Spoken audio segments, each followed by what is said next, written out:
Hey everybody, this is Robert with Burns Travels, and we're going to be installing a winch onto the Jeep. Oh, and another thing, I'm not going to get into opening the box and all that kind of stuff. Once I get everything out of the box, I'll show it to you. But other than that, we don't need to see all that stuff. All right, so before we get started, let me show you what we have. As you can see there, we have a SMITTYBILT winch, 10,000 pounds, that we're going to put on from the Jeep. We got tools in that box. Tools there and tools there, and of course beverage of choice. Well, I got it all laid out on the ground. There's really not a whole lot. Let me show you what this is, and then we'll just try putting this thing together. Like I said, you got a remote, you got the hook, you got the nuts and bolts, you got the power supply for the winch, and then you have the instructions, and pretty much everything's there. It's not a whole lot, but we're just gonna get started with this. Well, I don't know how long this is going to take. I have never put a winch on. I know you should probably put the winch on when you put the bumper on. But as you can see, this bumper is all steel, and it's a big one. It was heavy when I installed it by myself last time.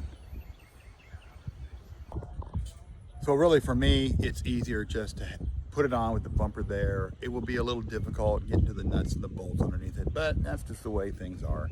It's no big deal, and I really don't have anybody here that can actually help me with the bumper because we are in an RV park, as you can see, in the woods. That's like a little fire pit area, and that's what it is right there.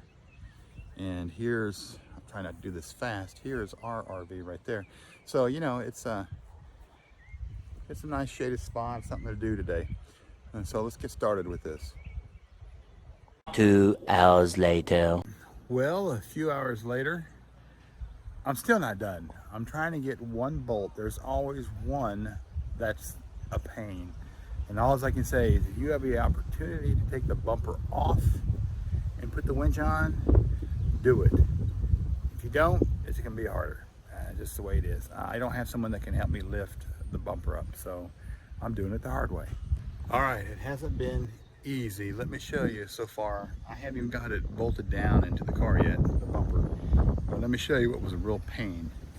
The control box for the winch, and there's two little screws with tabs that clip on, and basically it clamps together like this on each side. And once you got tension on them, you couldn't get a Allen in there to do it, and they even provide you with the right Allen, so that was fun. All right, I'm taking a break. I'm frustrated, and that bolt is driving me crazy. So take a 20-30 minute break, and that bolt will probably go right back in. So I'll see when I'm probably done doing the 4 bolts that I've been doing for the last 2.5 hours because they've been so hard to get to. Much later. Okay, after a bunch of blankly blank words and a little bit more time, I got all 4 bolts in. So I'm gonna do wiring the rest of the day. I'll hook it up, but I'll run it to the battery tomorrow and we'll show you that. But let me show you everything that was underneath it and how much of a wonderful pain it was. All right, I had to get a bolt down here, down here, down here, and down here from underneath. All right, we're underneath the Jeep, and there's one bolt I had to get. If you look up here, there's another bolt right there I had to get. Then you come across over here. Let me move all the wiring. You can see there's a bolt there and another one here. The back two I got from here and right here. The front two, let me show you where I had to go for that. I had to go up in between the bumper here and get those on each side. And let me tell you, it wasn't the funnest thing to do. Yeah, I'm laying on a big, huge moving tarp and everything, but it's not comfortable. So now what you just saw in here is all this wiring that I have to wire to that. So I'll do that, all that now, and then tomorrow I'll run the positive and the negative to the battery.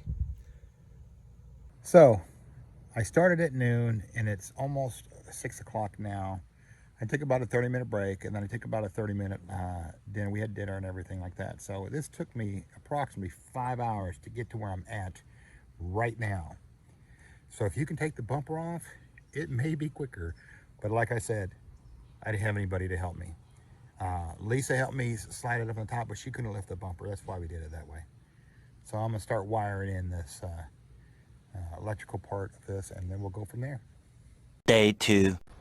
All right, it's day 2. Let's show you where I'm at. It was a bugger. Let's just put it that way. So today's running wire. It should probably take an hour, maybe hour and a half with that. But altogether, I will probably had 7 hours of time into putting this winch in. And then I got to test it and all that kind of stuff. So let's just go do that. All right, here it is. That line's just to hold the initial cable coming out so I can pull it when it's time. I still got to do the screws here, tighten them all up in the back of the wires and put the caps on them. And then I got to run it up here and do it through the battery. I'm probably going to actually take the air intake off so I can wire it along the side here. So let me go ahead and take that stuff off. All right, it's done. Let me go over a couple things. You're going to see here, I have a towel here. I need a D-ring. So it don't tear up the bumper. I've got a towel there temporarily, but I'm going to go buy a D-ring, and that way I can hook it into one of the hooks at the bottom. Anyways, not a lot, but let me show you what I did wrong. All right, what I did wrong was, if you look at the wire that goes to the battery, that's right up here. Okay, it says to put it here on the ground, on number A. But what my dummy butt did, I put it with D, so when I started it, started the Jeep and then turned it on, everything went dead, including the Jeep. Of course, there was a little panic mode there.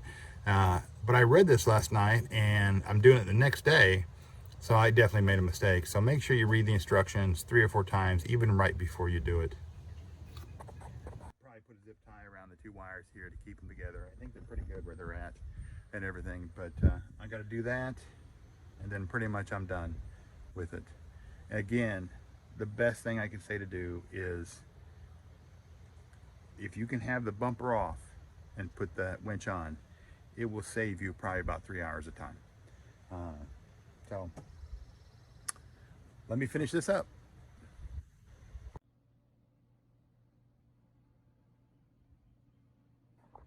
All right, as you can see, I have a 10-foot cord. I'm about 10 feet away from the front of the Jeep winch. So you can be standing away when you're actually pulling this out. But I bet it's long enough to sit in the driver's seat if you're out, not RVing, but if you're out Jeeping by yourself, you can get yourself out. So let's get in the front seat and see. All right, I'm in the Jeep. I got the remote. You could actually be doing this if you were by yourself and no one else is with you. Don't necessarily recommend this, but you could. It's definitely made to do that, I would assume. I've never been stuck, so this is just, I almost got stuck the other day. We were looking at some property and we were cruising about 5 miles an hour, and it started hearing the water sound, and I stopped and the wheel started spinning. So I just started to get into it. So I put it in all 4 and we creeped out, and it was no big deal. But if I would have been cruising like 20, 30 miles an hour, it'd have been done. I'd have been stuck. So I haven't been stuck yet. But yeah, you could do it yourself. And a little safety thing on that. The bad thing about it, because I got a steel cable instead of rope. The reason I had the steel cable, because I dealt with it for the last 30 some years in the fire service and also in the military. So, that's what I'm used to. I'm not used to the rope. I understand when rope breaks, it falls, okay, right to the ground. When cable breaks, it flies through the air. So if with the cable here, something I have to be considerate of is if that breaks, it's coming for me, and it could cut this whole thing in half. So I just got to be aware that I could have a faces of death moment actually using the cable if I pulled too much. But I don't think I'll have that problem because I have a 10-pound winch, not a 10-pound, 10,000-pound winch, and my Jeep only weighs 4,800 pounds. So I think it can pull me out. So thanks for watching. I like this thing. It's finally in. I've been carrying it around for the last year and a half. I just haven't done it. And we'll see some more stuff.